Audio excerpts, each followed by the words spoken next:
The Ghost in the Passenger Seat, presented by Absolutely Haunted. What if your dream car became your worst nightmare? Imagine getting behind the wheel of a vintage muscle car, chrome gleaming, engine growling like a beast hungry for the road. But what if something else was inside? Something waiting, watching, changing you? Would you still drive it if you knew it was haunted? If it didn't just take you places, but took control of you? GTO, Firebird, Z28, Challenger. These legends ruled the road, but some never truly died. Machines built for speed, power, and sometimes something else. Something that never quite leaves them.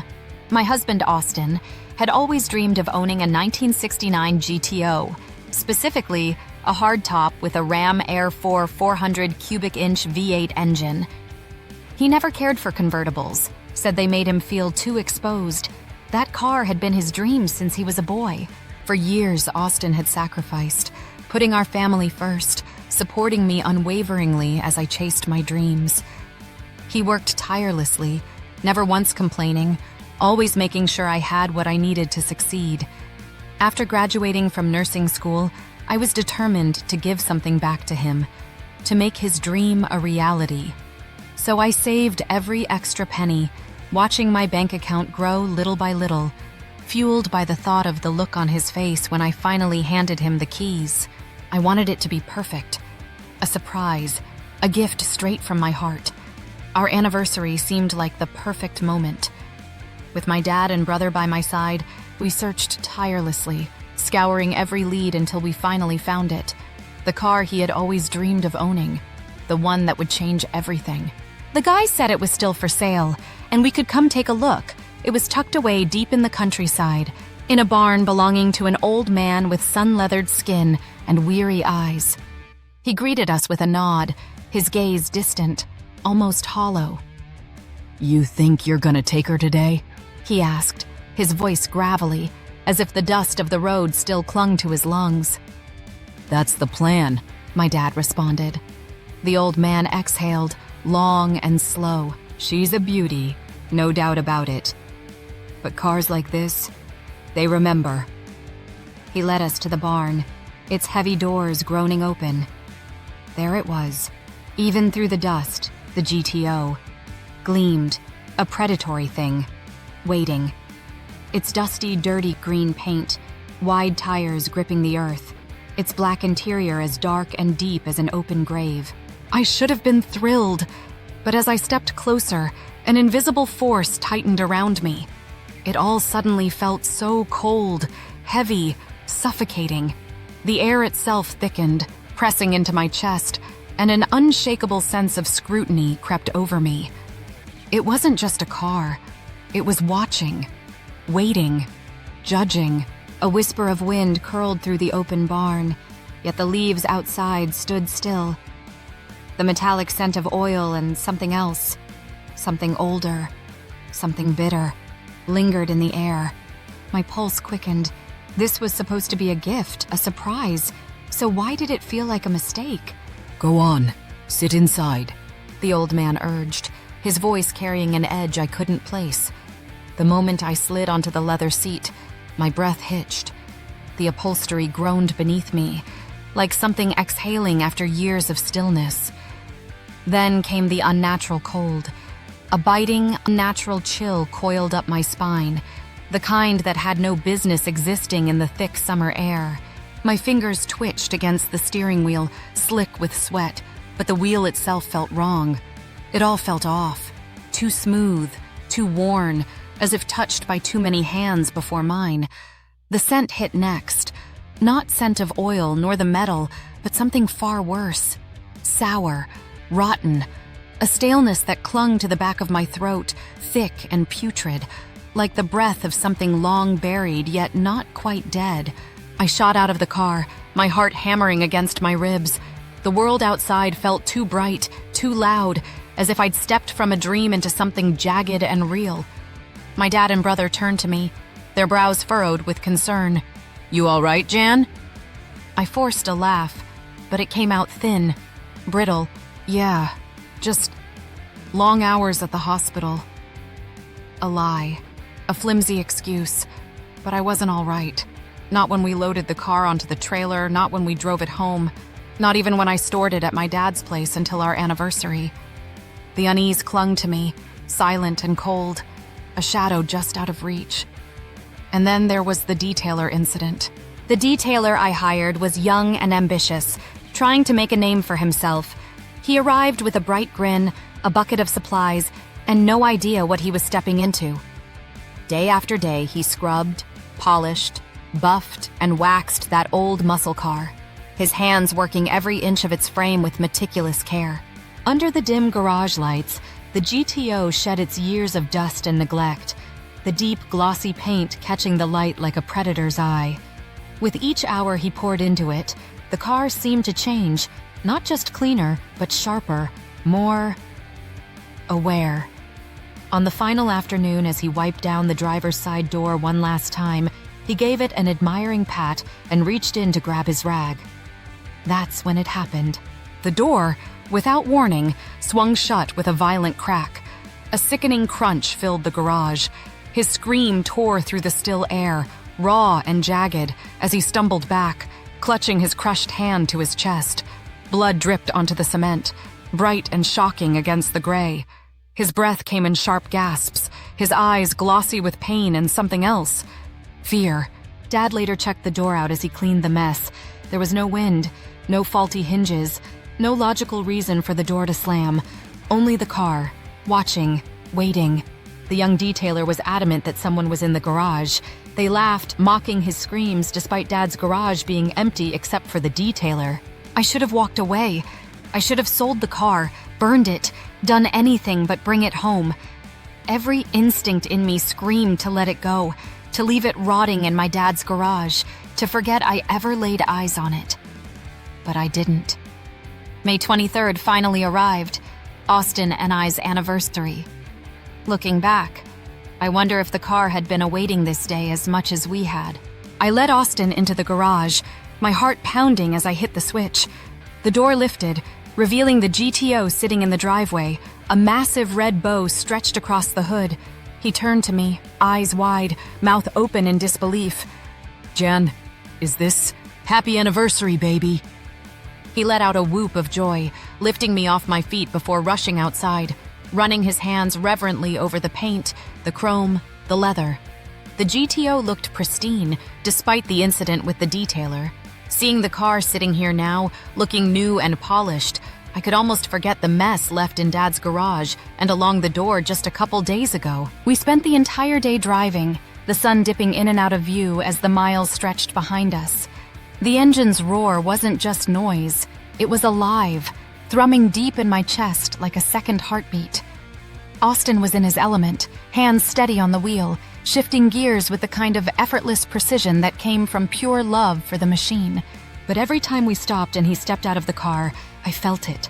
A weight, a presence, like something lingering in the back seat, silent and patient, like an unseen gaze pressing against the back of my neck, cold and unblinking.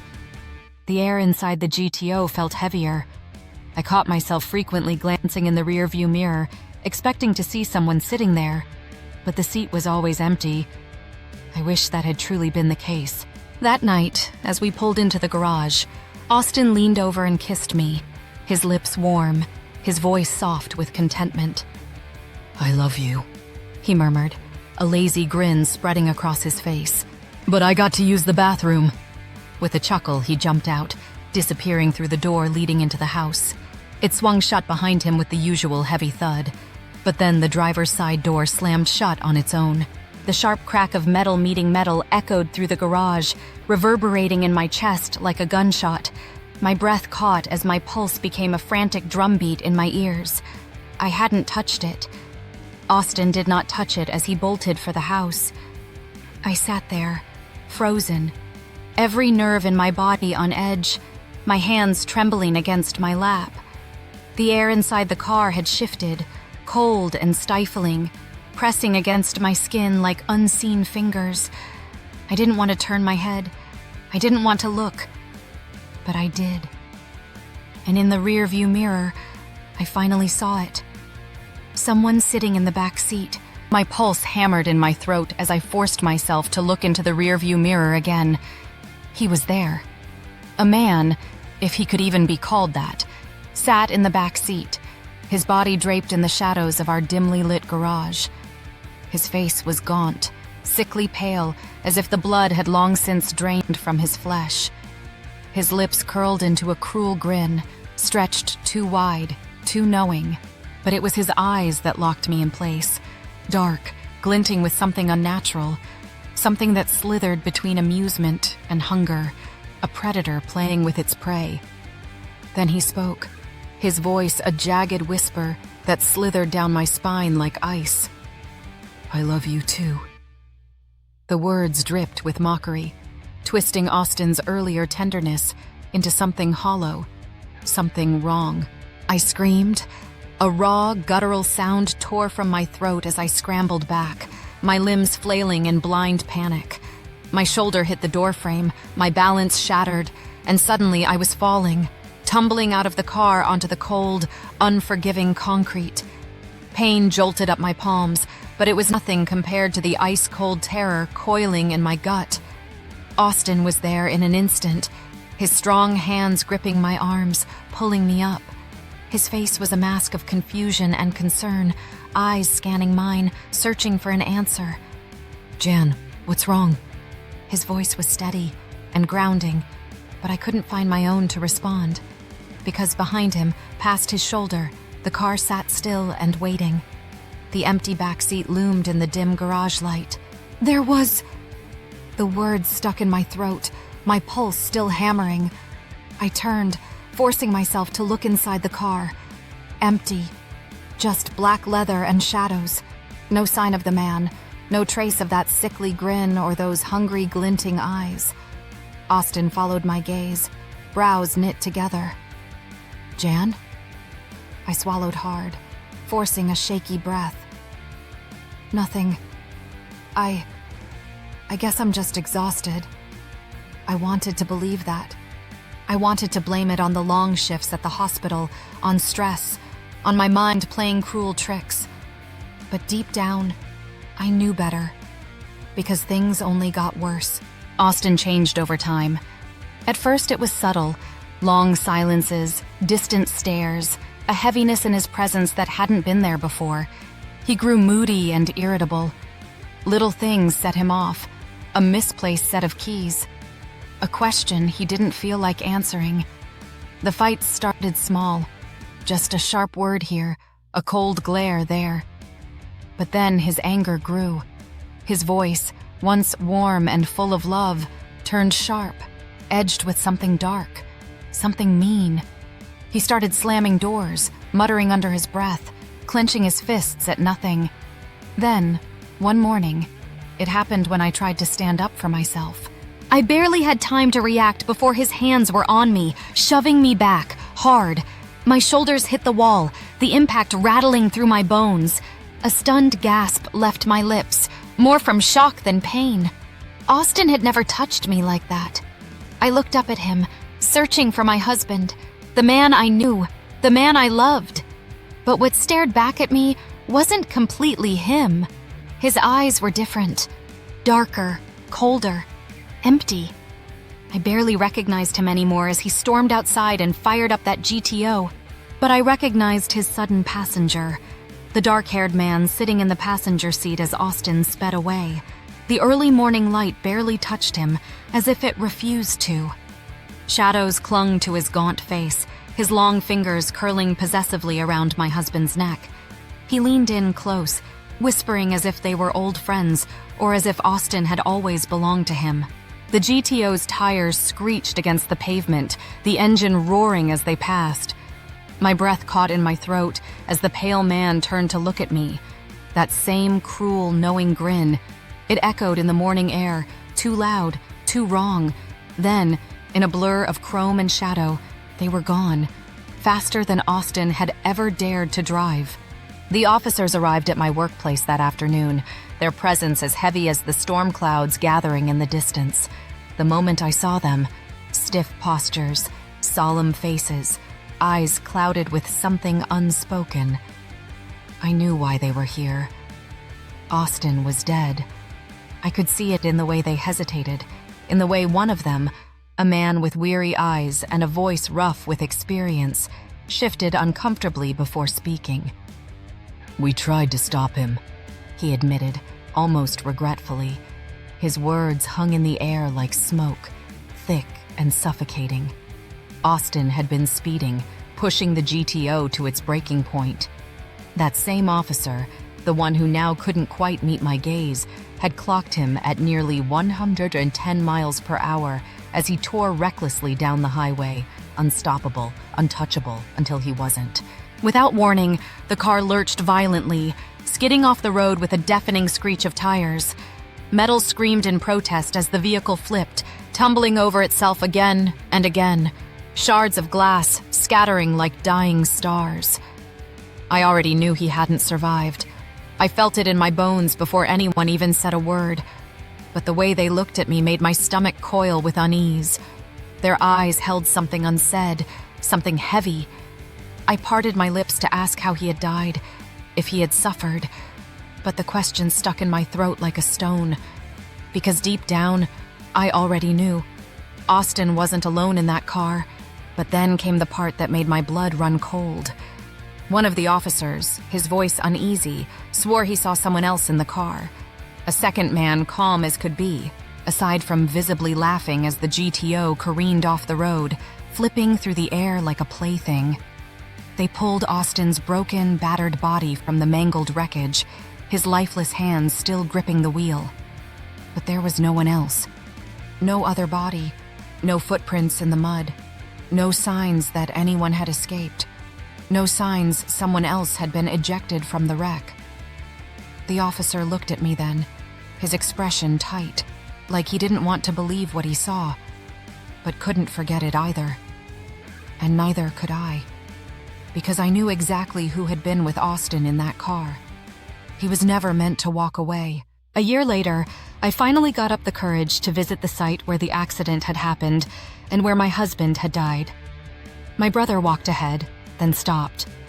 Something had caught his attention. "Jan, look at this." I walked up beside him and we both took in what was in front of us.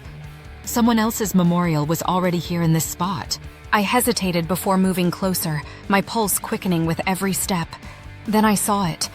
A weathered and faded roadside memorial, nearly swallowed by the overgrowth. A framed photograph sat behind the dirty glass, the face staring back at me, partially obscured by dust and time, but clear enough to send my stomach plunging.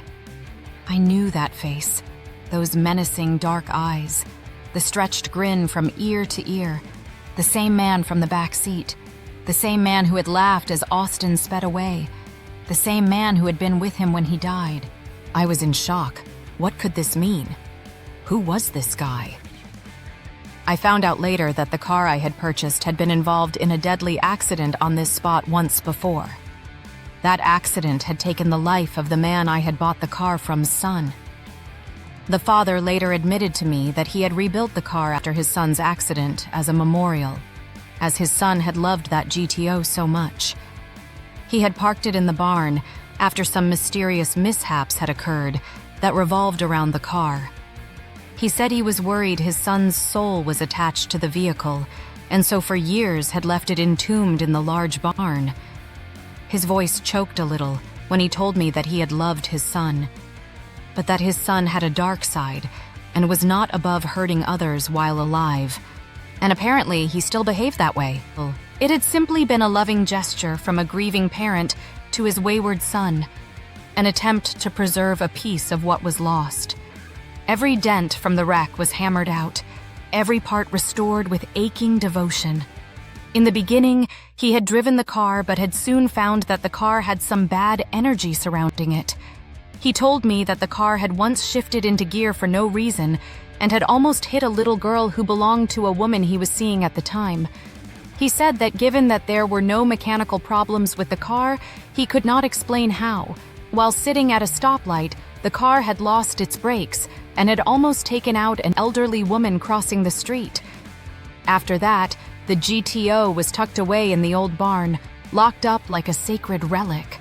He feared that it had become more than a memorial. It was a vessel for his son's angry soul. His impatient soul seething, festering, loathing his confinement over the decades. "Until I set him free by selling you his car. If I had not gotten old, if I did not have to sell the farm, none of this would have happened," he cried. What began as a gift, a token of love for my kind and generous husband, became the instrument of our undoing. I thought I was bringing home his dream car, a beautifully restored piece of history, but I had unknowingly brought home a tomb with its demon, in the form of the dead man's ghost. A cruel, restless soul, locked away in metal, leather, and shadow for decades in that barn. Austin is gone.